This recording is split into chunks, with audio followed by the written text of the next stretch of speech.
नमस्कार विद्यार्थियों, द्वितीय वर्ष की हिंदी साहित्य की कक्षा में आपका स्वागत है। विद्यार्थियों, आज हम हमारी रीति काव्य संचयन में संकलित कवि बिहारी के जीवन और साहित्यिक परिचय को समझेंगे।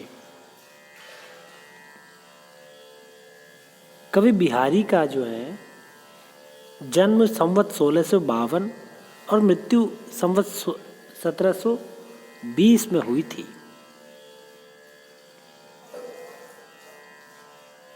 ये रीतिकाल की रीति सिद्ध काव्यधारा के प्रमुख कवि थे और इनके बिहारी सतसई जो ग्रंथ हैं वो लोकप्रिय ग्रंथ रहा है। बिहारी चौबे ब्राह्मण थे और उनका बाल्यकाल बुंदेलखंड में व्यतीत हुआ। विवाह के बाद ये मथुरा आ गए और वहाँ से मुगल बादशाह शाहजहाँ के निमंत्रण पर आगरा गए।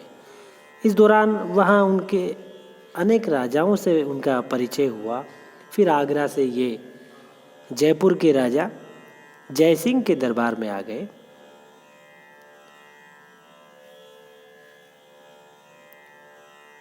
बिहारी हिंदी रीतिकाल के अंतर्गत उसकी भावधाराओं को आत्मसात करके भी आचार्यत्व स्वीकार नहीं करने वाले मुक्त कवि हैं।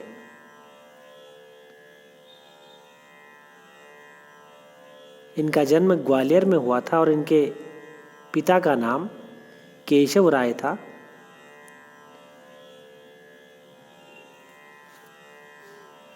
इन्होंने सुप्रसिद्ध कवि आचार्य केशवदास से काव्य शिक्षा ग्रहण की और ओरछा में रहकर इन्होंने काव्य ग्रंथों और संस्कृत, प्राकृत आदि भाषाओं का अध्ययन किया। ये शाहजहाँ के कृपा पात्र थे तथा जोधपुर, बूंदी आदि अनेक रियासतों से इन्हें वृत्ति मिला करती थी। इन्होंने अपनी काव्य प्रतिभा से जयपुर के महाराजा जयसिंह और उनकी पटरानी अनंत कुमारी को विशेष रूप से प्रभावित किया था, जिनसे इन्हें पर्याप्त पुरस्कार और ग्राम मिला तथा ये दरबार के राजकवि भी हो गए थे। इनकी एक ही रचना मिलती है जो सतसैया नाम से है। इसमें इनके बनाए हुए 713 मुक्तक दोहे और सोरठे संग्रहित हैं। इसके अलावा इनके 3 कवित्व भी उपलब्ध हैं। हिंदी में समास पद्धति की शक्ति का परिचय सबसे अधिक बिहारी ने दिया। सांग रूपकों का निर्वाह है, पर्याय व्यापारों के समाहार और विविध चेष्टाओं के एक साथ संयोजन की जो बहार मिलती हैं वो बिहारी के दोहों में देखी जा सकती हैं। बिहारी बहुज्ञ और बहुश्रुत तथा प्रतिभाशाली कवि थे। उन्हें अनेक विषयों का गहरा ज्ञान था, जिसका परिचय उनके दोहों में मिलता है। इनके सत्सई में नीति, भक्ति, वैराग्य और सामाजिक व्यवहार के विषय से संबंधित दोहे मिलते हैं। एक दोहे में एक साथ अनेक भावों को भरने की जो अद्भुत क्षमता बिहारी में थी, इसीलिए कहा जाता है कि बिहारी के दोहे में गागर में सागर है। बिहारी के समान इतनी कम रचना करके इतना अधिक सम्मान प्राप्त करने वाला हिंदी का कोई दूसरा कवि नहीं है। इनको जो सम्मान मिला वह इसलिए नहीं कि ये कविता के उस क्षेत्र में अकेले हैं, बल्कि इसलिए कि इन्होंने रचना के लिए श्रृंगार का जो क्षेत्र चुना उसमें उसी ढंग की मुक्तक रचना करने वाला कवि जनता और काव्य मर्मज्ञों की दृष्टि में इनसे बढ़कर नहीं है।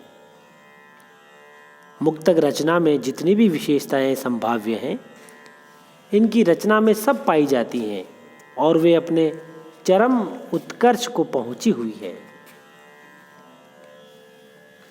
बिहारी के काव्य का प्रमुख रस श्रृंगार है। उसके दोनों पक्षों का प्रभावशाली चित्रण उनके दोहों में हुआ है। उनका संयोग वर्णन शास्त्रीय पद्धति पर है तथा यत्र तत्र सामाजिक मर्यादाओं का उल्लंघन भी करता जान पड़ता है। वियोग वर्णन में बिहारी में कहीं कहीं ऊहात्मकता भी है। ऐसे स्थलों पर उन पर फारसी कवियों का प्रभाव है।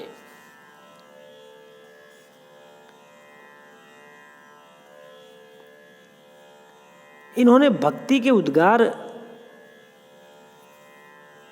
समय समय पर अपने दोहों में प्रकट किए हैं।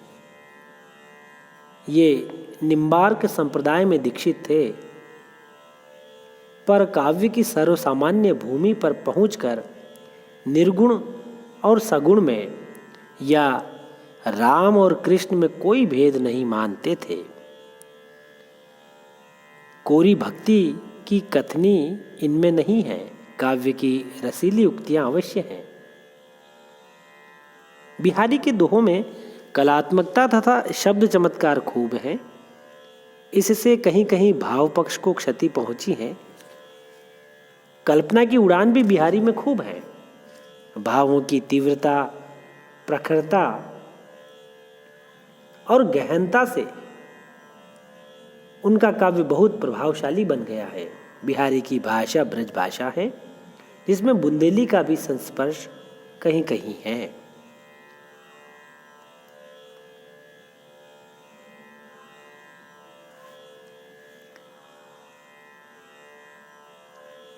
बिहारी ने अलंकार के उदाहरणों के रूप में रचना नहीं की है, पर अलंकार की काव्योपयोगिता पर बराबर दृष्टि रखी है।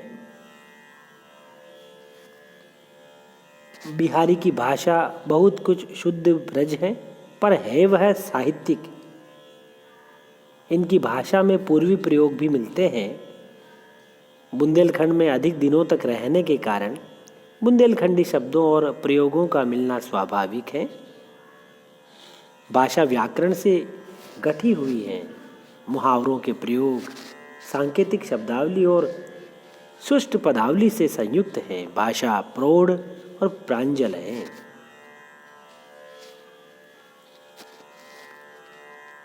बिहारी का प्रभाव हिंदी साहित्य पर अत्यधिक पड़ा।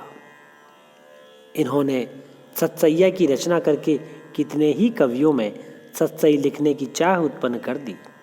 इनके बाद श्रृंगार की कितनी ही सतसैयाँ रची गई, जैसे मतिराम सतसई, श्रृंगार सतसई, विक्रम सतसई इत्यादि। काव्य के लिए अपेक्षित सभी विषयों का सामान्य परिचय इन्हें था, पर इन्हें उन सभी विषयों का विशेषज्ञ नहीं कह सकते। इनकी रचना में ज्योतिष की बातें भी मिलती हैं। सामाजिक, राजनीतिक, धार्मिक बातें भी अप्रस्तुत रूप में आई हैं। लोक ज्ञान और शास्त्र ज्ञान के साथ साथ इन्हें काव्य ज्ञान भी अच्छा था। रीति का इन्हें परिपक्व ज्ञान था।